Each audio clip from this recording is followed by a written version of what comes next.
G'day, I'm Ash, and welcome back to Warthunder. Now, it's not often I feature a replay video. However, this one I couldn't pass by. This is a match that I played with a couple of friends, Toaster and Kiwi, and I got an ace. And I just wanted to share it just because, well, why not? Plus, the match goes on for 20 minutes to give me a chance to talk, and just look at that. Something delightful and absolutely gorgeous about watching Spitfires, regardless of what they are. Of course, did I mention these are the Italian Spitfires? So we start on the German team, which is absolutely hilarious on Sicily, considering we're fighting other Spitfires in this very match. As I mentioned, we're in a squad, so there's lots of things to do. Now, I've been getting a load of comments recently, lads. What sound mod are you using? What mod are you using? What kind of sound? Why isn't that sound in my game? Etc, etc, etc.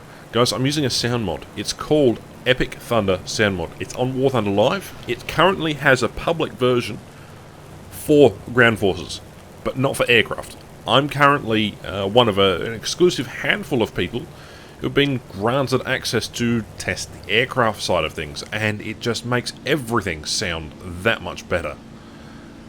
I don't know, Spitfires just absolutely are beautiful. They're delicate machines, but they sound so much better compared to the previous aircraft. Anyway, Toaster's getting a little close, Kiwi's falling quite behind here. What I'm going to do is I'm going to do a little bit of an engine trick here. Now, I'm kind of concerned that his wing is actually going to hit me. He's probably not going to, but knowing any of my squad mates in any situation, I just know that I shouldn't trust them. Bit of a trust issue here. See, as he gets rather close, I'm sort of wondering what he is going to do. I'm going to keep my aircraft nice and steady. He's got shark teeth on his. Ugh.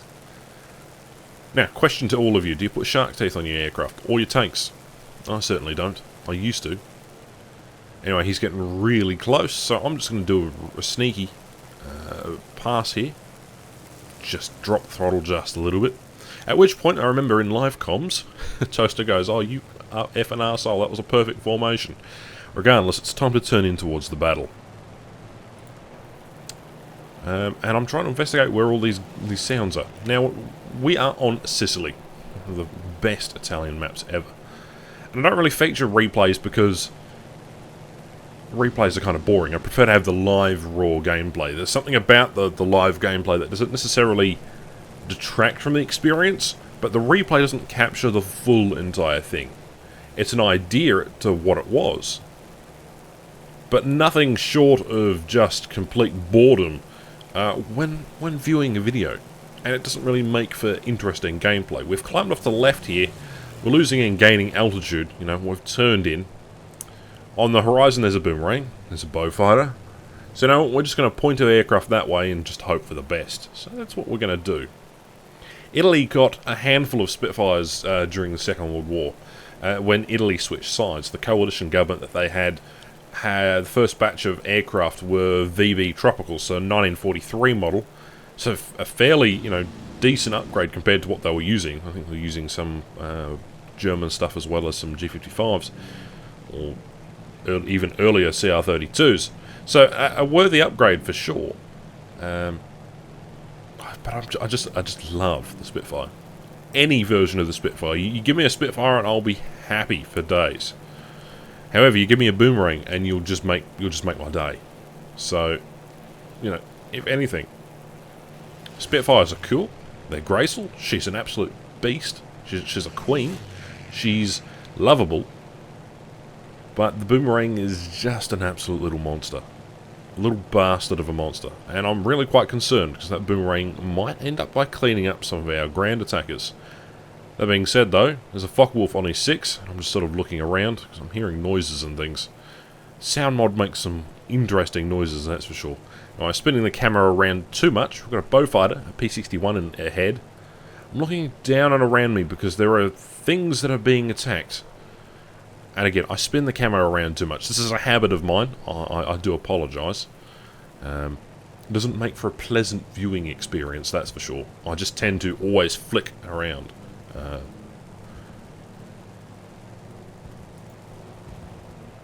Anyway, one P61 is down. There's a P47 to my right. There's a bowfighter to my front. So we're going to go after the bowfighter. I think that would be a wise course of action. We haven't really targeted anything else as yet. That BV238 is just absolutely lighting up that Beaufighter, however. There's an XP55 coming in for the squad mates, however. Well, we're going to leave them to the squad mates. We need to kill this Beaufighter. Put a few quick shots into him, catch him on fire. A few quick cannon shells, and there's our first kill for the match, as well as a bomber rescuer. Now, where'd that P-47 go? There he is, he's just down below me. Now, there could be more aircraft. I'm not entirely sure. I'm hearing aircraft noises. It could be the P-47's engine and the squad mates going in. So anyway, we're going to trail this XP-55, only because that's a decent thing to do. Just keep our energy, keep moving, keep on the lookout for aircraft. It's one of the things you must do. You know, keep your head on a swivel. They say it takes like something like 30 seconds for someone to fuck up royally. You don't stay in a straight line for longer than 30 seconds. I think that was the rule when they were flying early war Hurricanes, is the 109s would just absolutely decimate them. Anyway, we're turning around for some reason. I have no idea why. Am I just keeping my energy, or have I spotted something? It's hard to tell in the replay, but I'm just sort of lingering around as the squad mates do what they have to do. That boomerang is off killing AAA, so I want to go kill myself an Australian aircraft. Why not? I think he's just directly below me somewhere. I mean, I'm looking around. I can't necessarily see anything. No dots appear immediately visible. I'm just sort of scanning the horizon in the lower part of the aircraft here. He's still killing AAA. Alright, well, we're just going to keep our altitude just a little more. And there he is. Bingo, we've spotted him. Alright, just going to keep our height just a little bit before turning in and engaging them. Boomerang is absolutely tearing up the ground forces down there. It's just absolutely lighting the field on fire. Now that Boomerang has 120 rounds of cannon for its 20 mils, and it's got 4,000 rounds for its machine gun, so it can dish out a fair amount of punishment in terms of a light support / ground attacker. Now we're just keeping track of him. He's travelling just underneath the aircraft right now. We're going to roll over, and we're going to come in for a pass. Now at the time, I thought this was the Boomerang. Turns out it wasn't. It's the P-61. So anyway, we're going to come in on a pass. His gunners make a little quick shoot at it. And boom, we rip his wing off. Now, careful to avoid the wreck as we go past. It's quite funny how his gunners actually missed. Anyway, we're going to loop over. There might be another aircraft nearby. So again, second kill. At which point I realise, hang on, there's another aircraft nearby. Oh, another P-61. So let's go after that. The AAA is ripping into me. There's an F6F and a Boomerang now hot on my 6. Our squad mates come in to try and steal the P-61. We're going to yeet this guy. Poor Toaster.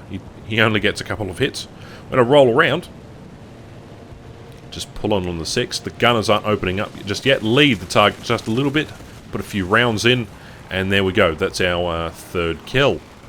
Anyway, now we've got a Boomerang to deal with. We've just avoided the other aircraft. And we're just going to pull up drastically, then down. And we're going to watch this Boomerang completely just tunnel vision. I've got something on my 6, and I don't realise it at the time.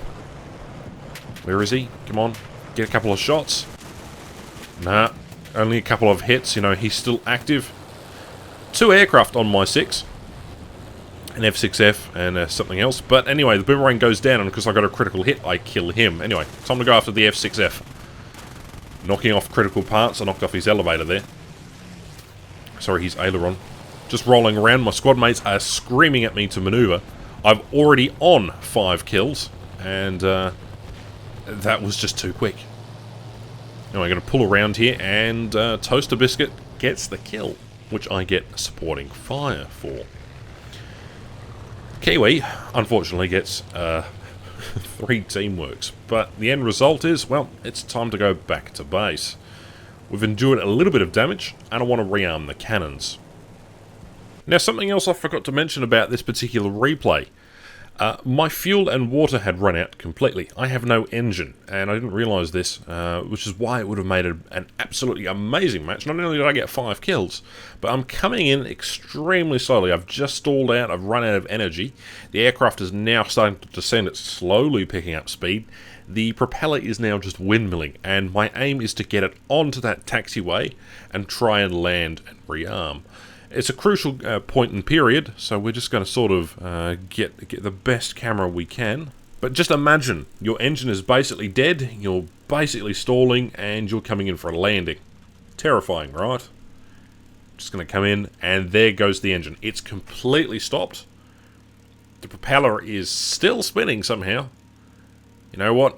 Oh, we're probably going to crash into those buildings. The other two squad mates have perfectly landed on the building. Let's just say on the building, on the runway. I've just deployed the gear, and now it's really time to start getting the speed up, because I don't really want the landing gear to collapse underneath the weight of the aircraft just magically landing. It has to come to a perfect standstill. Anyway, push the nose down slightly, try and get as much speed as possible, brake the landing gear, hope for the best. I've ripped the both wing tips up. Engine's damaged. Basically, everything else on the aircraft is completely and utterly totaled. But anyway, lads, that's basically the end of the match. The last two enemies died to friendlies. So I really hope you enjoyed today's video. A little bit different from conventional. But anyway, guys, I'll catch you in the next one, yeah? See ya.